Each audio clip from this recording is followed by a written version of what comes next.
ተወዳጁ ድምፃዊ ሰማኸኝ በለው ከዚህች ዓለም በሞት ተለየ።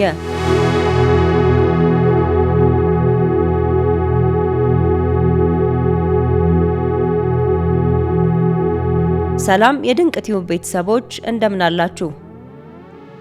ዛሬ መላው የኪነ ጥበብ አፍቃሪዎችን ያስደነገጠ አንድ ዜና ተሰምቷል። ዘና ብለናል ቆየናል። አሁንም ዘና እንብልና እንለያይ። ዘና በይሻላል። ዘና ፈታ በይ ችግር አለ ወይ?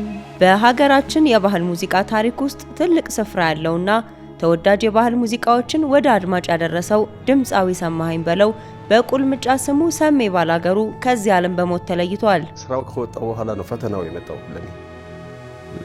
ልክ ከአሜሪካ ይደውላሉ ጓደኞቼ፣ ሰምሺ አቤት የሰራው ስራ እንዴት አባቱ እንደሚያምር ነው ወደዳችሁት፣ እንዴት ነው አሪፍ ነው ስላቸው፣ ስልኳ አለ የልጅቱ።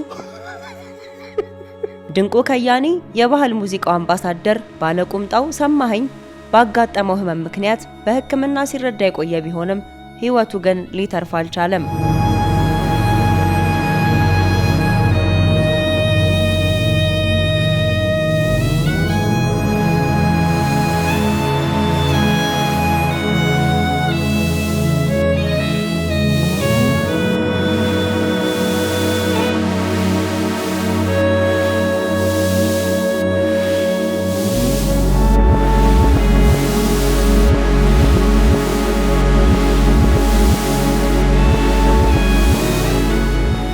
ሲያከናውን የነበረው የክብደት መቀነስ ተግባር በ7 ሳምንት ውስጥ 10 ኪሎ ቀንሶ ጥሩ ውጤት ቢያሳየውና ይድናል ተብሎ ቢጠበቅም ሳይሳካ ቀርቷል።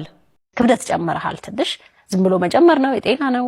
ብዙ ጊዜ ደግሞ እድሜም ከፍ ሲል ተያያዥ ብዙ የጤና ችግሮች ይዘው ይመጣል። ውፍረት ብዙ የሚመከር ነገር እንግዲህ ምንድነው የኔ ውፍረት ከቅርብ ጊዜ ወዲህ የመጣ ነው።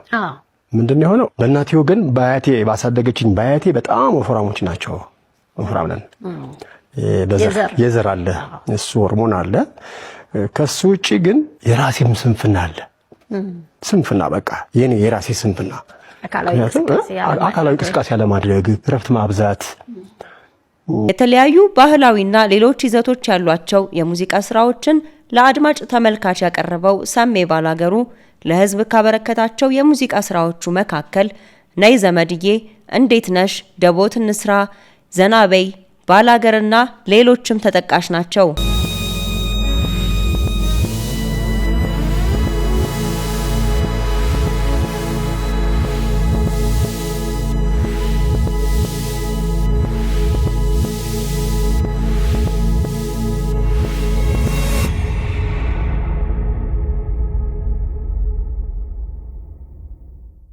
በተወለደበት ቀን ሰኔ 8 2018 ዓ.ም ከዚህ ዓለም ድካም ያረፈው ድምፃዊው ባለትዳርና የ4 ልጆች አባት ነበረ።